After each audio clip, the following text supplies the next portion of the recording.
Hello, dear friends, and welcome to our new podcast focusing on white wine tasting. Join us as we uncover new grape varieties and introduce you to wine producers that may have slipped past your attention. Additionally, we will delve into the historical, geographical, and ethical aspects of wine with a particular focus on sustainability. My name is Darina Blogina. And my name is Uli Fusenecker. And today we have an episode dedicated to Grüner Veltliner, and specifically maybe you could tell about the producer. Yes, this is a Grüner Veltliner from the winemaker Leo Maurer from a village in Weinviertel, Austria, which is called Röschitz. And do you know this wine producer in person? Yes, I know him since quite a while, maybe about 15 years. Very kind and very traditional person, very nice guy with a big desire to do very special things. And when did you meet him for the first time, and what have you been buying then? I don't remember when it really exactly was for the first time, and I also don't remember who recommended this producer to me, but there are several winemakers in this village in Röschitz. So there's another one called Schweicher, which we for sure will check in one of our podcasts. I think there are other ones. So it's really a spectacular village in terms of winemaking. So, I don't know, it was 15 years ago, and I remember when I was there, I realized a very special thing is that he does not do any red wine. He just focused completely on white wine, which is rare, because normally they do have 1, 2, 3 different kind of red wines, but he's totally focused on white wine. And I think you can buy there like 5 different kinds of Grüner Veltliner. Mm-hmm. And then he makes also some Pinot Blanc. I think he makes also Sauvignon Blanc, maybe Welsch Riesling. Very interesting that you said he's producing only white wines. Do you think it's because of the soil of that region, or it's a specific air, or is there a special condition that the white wine is better than red, or you cannot really say that? I would try not to give a too long answer. There are several aspects. First of all, the region is famous for white wine because it's the very west end from the Weinviertel. And then there is kind of a chain of hills which suddenly go up then 200 meters higher or 300 meters higher, and then you enter the region of Waldviertel. So there is really exactly there, like 2 kilometers away from Röschitz, it's a change of a climate zone. So towards the west, it's colder. So they have very often cold winds coming from the west, which make the nights colder there. And this is fantastic for white wine. It's not so much what you're looking for, red wine. So for a good reason, this region is very famous for white wine, especially for Grüner Veltliner. I think it's kind of, you can say, the top area for Grüner Veltliner all over Austria. And all over Austria in terms of Grüner Veltliner means worldwide. Talking about this grape, it's a very famous grape that actually I got to know only when I moved to Switzerland. Before, I did not really see that so often. From the country where I'm coming from originally, I think it was not such a widely presented grape. What we can find on internet about this grape is that it's also known as Tarant-Billy. There is another name of that, and it's very famous in Austria, Hungary, Slovakia, and Czech Republic. Grüner Veltliner has been believed to date back to Roman times, so it's also one of the old grapes, with its name being derived from Veltlin in northern Italy. And this grape is likely indigenous to Austria. The current name appeared in a document for the first time in 1855, so it was quite late. And before that time, it was known as Weißgipfler. And then after 1930s, Grüner Veltliner was established as the standard name for that grape. Until the Second World War, it was regarded as just another Austrian grape, but after the introduction of Lenz Moser's Hochkultur system on wine training, it expanded quickly in plantation from the 1950s to later become Austria's most planted variety. I think we even looked up once this Lenz Moser description, like a historical guide. Well, Lenz Moser was the biggest wine company for decades in Austria.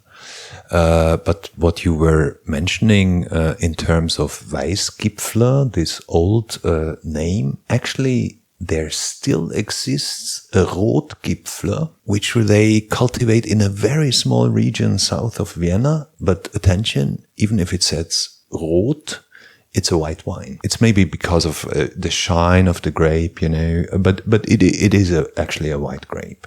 So, but it's called a Rotgipfler, a very, very special kind of wine. Yeah, now I found that performed a DNA analysis of the grape in 2007, and it was confirmed that Grüner Veltliner was a natural crossing of Sauvignon. Savagnin. Ah, okay, that's something else. That's Savagnin. It's a type of Traminer.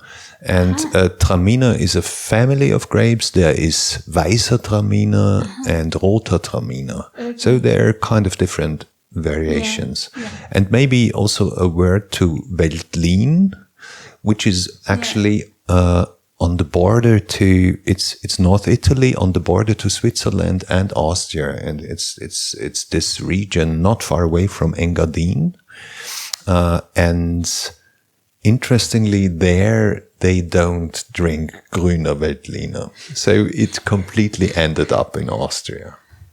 Yes. So this Savagnin grape and an obscure, it's really written like that, an obscure Austrian grape wine from the village of St. Georgen. Leitergebirge. Yes, thank you very much. Located outside Eisenstadt in the Burgen. In Burgenland, which is pretty nearby Vienna. It's like 50 kilometers southeast from Vienna. So it's really interesting that they really now detected those two grapes that created our Grüner Veltliner that we like and appreciate so much. Yes. There is also a picture of this Savagnin. It looks really like a red grape. And it says it's a half sibling of Pinot Noir. Yeah, well, this Savagnin, it is a red grape, actually. But they made a crossing out of it. And Savagnin, this name gives a clear hint also to this region of what I said before, Engadin. Because, for example, there is a village in Engadin which is called Savognin. So it's very typical, like the word is built, it clearly comes from that region. So actually the name of a grape indicates the location, the real existing point. Can be on the world map. Yeah, but Savagnin, I think it is not very much in use anymore. Yeah. And maybe also important to know about Grüner Veltliner, it was still like the 70s, 80s, it was considered to be a average grape, a not very problematic grape to grow. They produced masses of wine, but not known as kind of a high-end product. So that really changed with this famous Austrian wine scandal in 1985.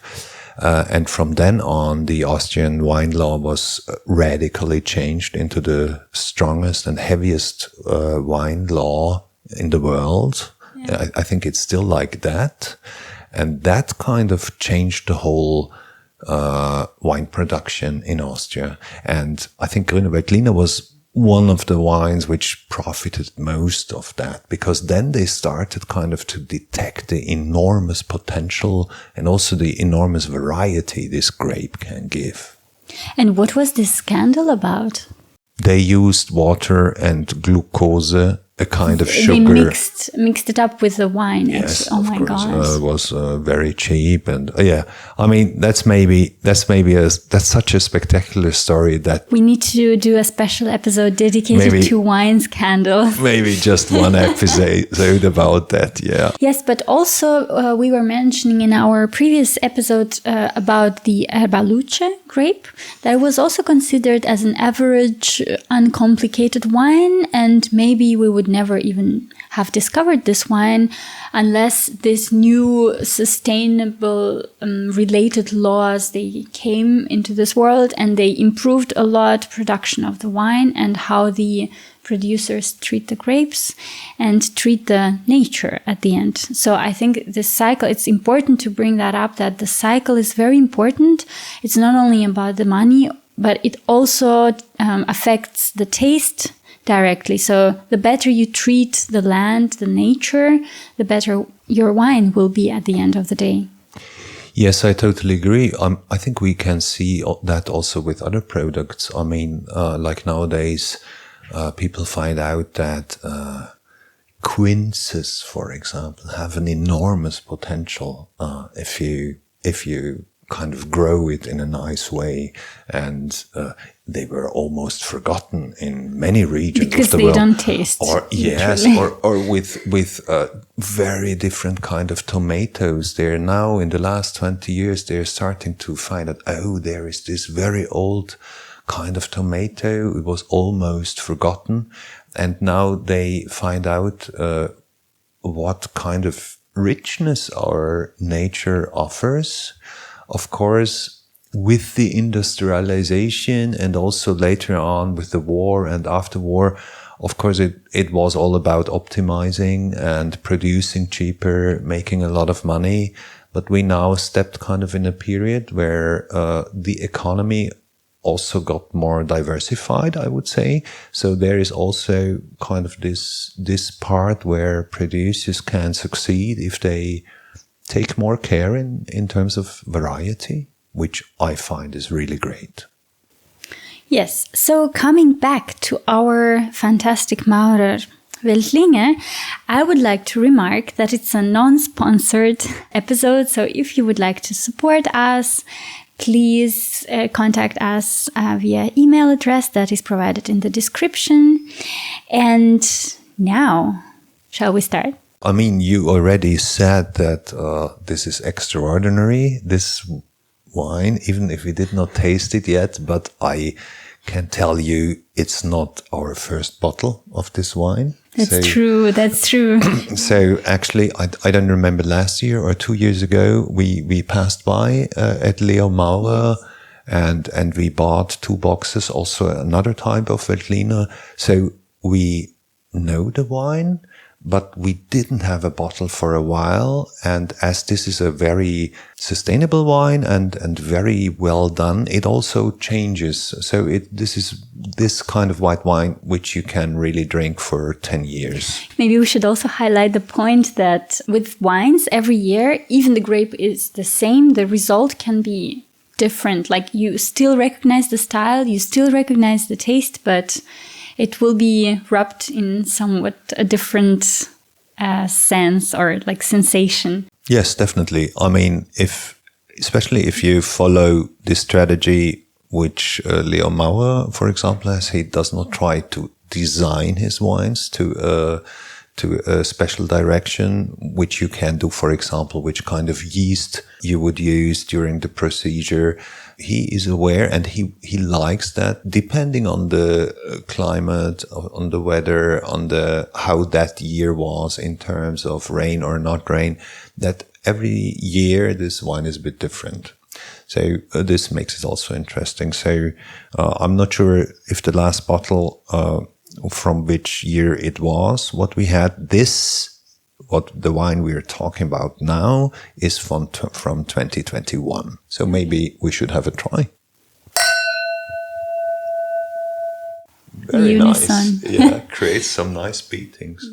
So maybe we have a look at this color. Yes, that's a good idea. The color seems to me not like a typical Grüner Veltliner. Maybe it's the light in the room, but what I see now, it's a bit more intense yellow color, and it's a bit a warmer undertone. And with Grüner Veltliner, I usually experience a very light yellow and with a colder undertone shade. I totally agree. You could call it almost yellow here. I mean, not a heavy yellow, but normally the light would shine more through what we're used to, and it's a bit more dense. Let's have a try. Maybe let's smell. What is your smell experience? It's quite complex, huh? It is quite complex, but also quite familiar, what I can perceive from my glass. What I feel, it smells to me as a berry. I don't know, some kind of a white berry. I think it's like a northern berry, which you can find sometimes even in Norway. It's called cloudberry. It is a berry that reminds of raspberry. It has the same shape, but it has like a very light pinkish color. Yes. Almost white. Yeah. I think it also has a tiny bit of papaya. Somehow also something like honey. It's very complex, but still you have this slight spice of Grüner Veltliner. You can smell it will be there. I did not detect the spice, but I think the papaya image is fitting very well. So let's go for it.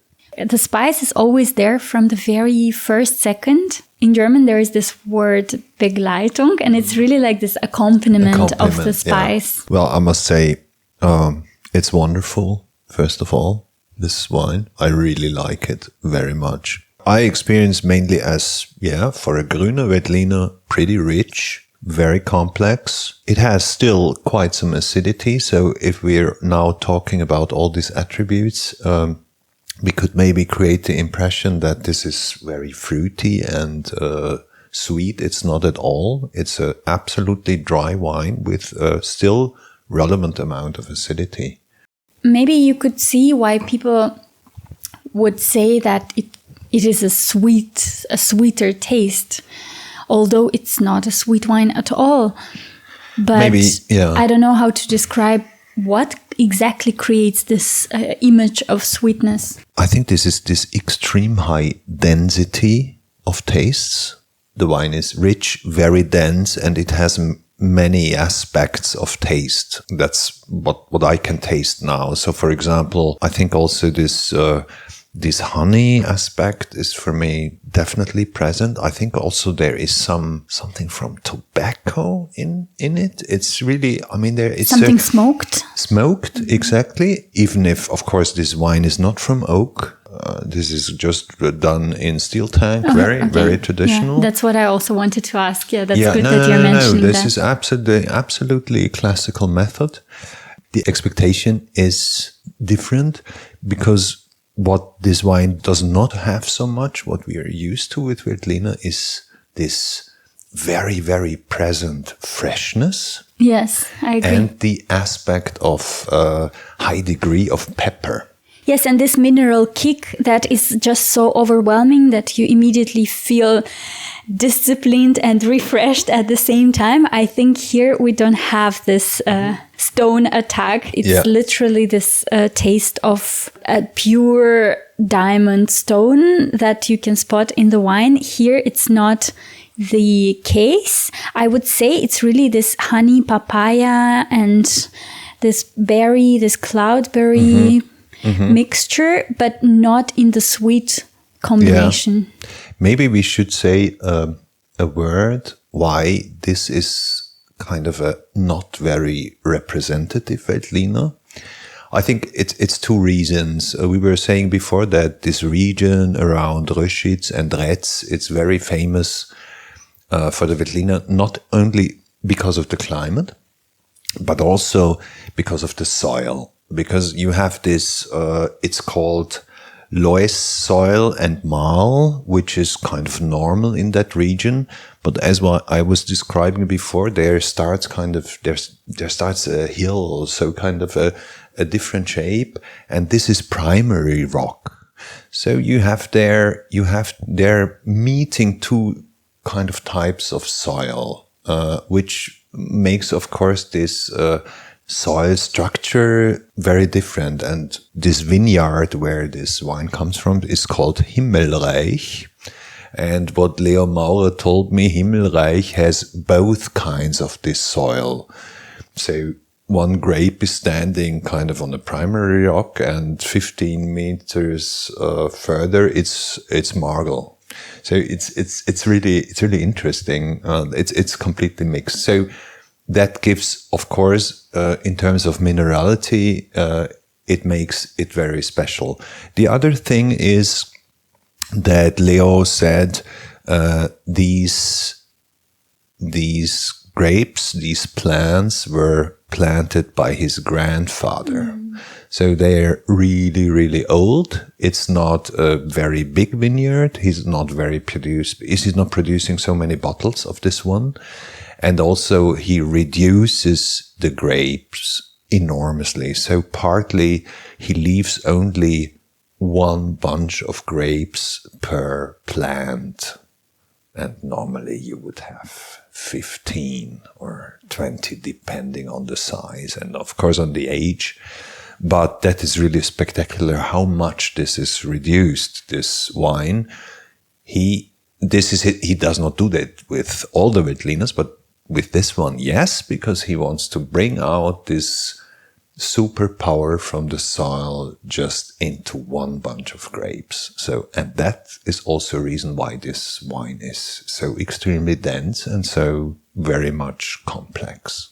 But in terms of price per bottle, we would not say that it's an extremely expensive wine. And I also wanted to remark again that we don't take wines that are insanely expensive into this podcast, and it's really an affordable price, and yes, you can order and research those wines. They are really customer friendly, let's say. Yes, I mean, we can talk very open about this. This wine costs, I think, around 15 euros or something if you buy it directly from the producer, which is, in proportion to its quality, it's crazy, yes, kind of, yes. Because in many countries, what you get in a supermarket for 15 euros or francs is quite a disaster. So, of course, this is very spectacular. But, okay, we normally get our wines directly from the producer. So that's clear that it's, in terms of that, it's cheaper.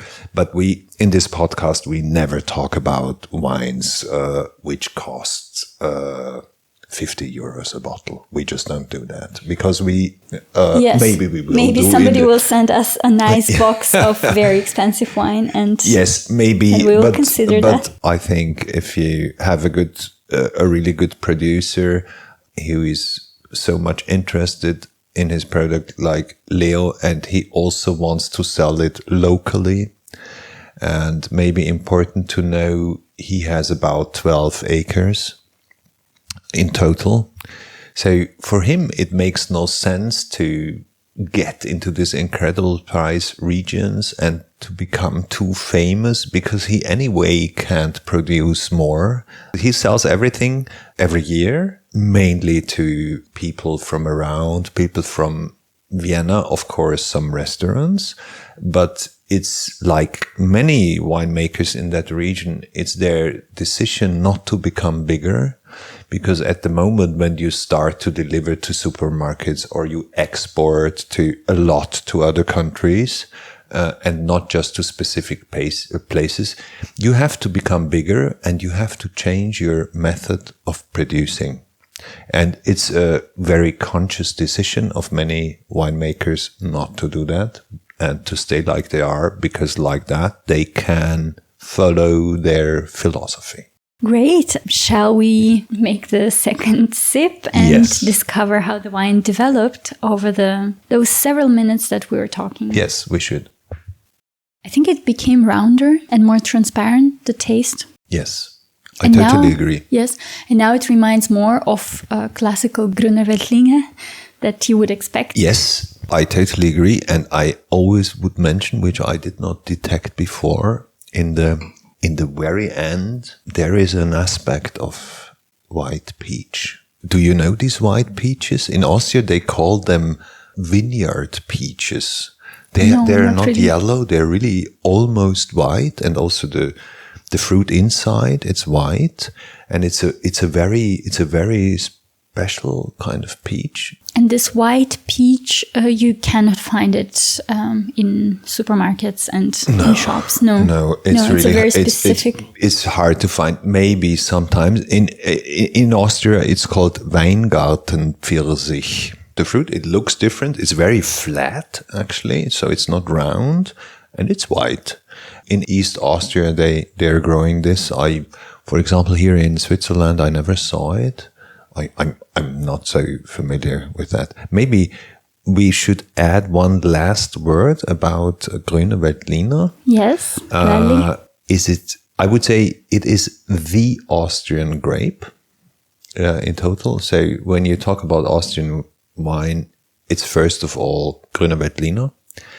And then maybe we should also share that there are tryouts in New Zealand and in Australia where they have parts in the countries which have comparable climate to Austria, and they're trying to grow it there with knowledge from Austria. I don't know how successful they are. To be honest, I never tasted one, but I find it interesting that it's so specific that it even does not work in Germany, where partly the climate is really comparable. Well, it says the grape planting is part of extensive effort of Adelaide Hills. Adelaide. Okay. Yes, exactly. Yeah, you pronounce it much better than I do. Well, I've been there once, that's why I know. Yeah. So there is a temperature variation apparently that allow the grape to build sugar levels during the warm days, but maintain a balance of acidity during the cool nights. Yes. So I think it's somewhat maybe close to this climate of Austria or Slovenia. Yeah. I think we're running out of time, but maybe one last word about this story of cold nights. Why so?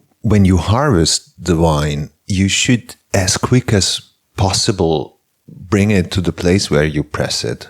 And when you harvest it and it's too warm, it already starts the procedure, the chemical procedure, while the transport is going on. And what they do nowadays, that they temperature control this procedure, because it has a huge impact of how the wine will be. And I mean, you cannot harvest thousands of kilograms of grapes within half an hour. So this takes time. So they do it in the night or in the morning at 5 when it's really cold. And when it's not that cold, you kind of struggle with the fact that, how to bring it there without that the procedure would start. And they also say these cold nights make the wine more fruity, which is very much the case with white wines. With red wines, they don't have this problem so much because, for example, in Tuscany or in Piemonte or, I don't know, California, in these wine regions, the nights are not really cold. So with red wines, you won't have this problem. Yes, thank you very much. And as there is the famous novel that is called Night is Tenderness by Fitzgerald, so we are also agreeing on that. Go and buy this fantastic Grüner Veltliner and follow us. And if you would like to support and contact us, please read the description. We are going on drinking. Yeah, thank you very much. Also from my side. And I hope we will surprise you with another nice bottle next month. See you soon.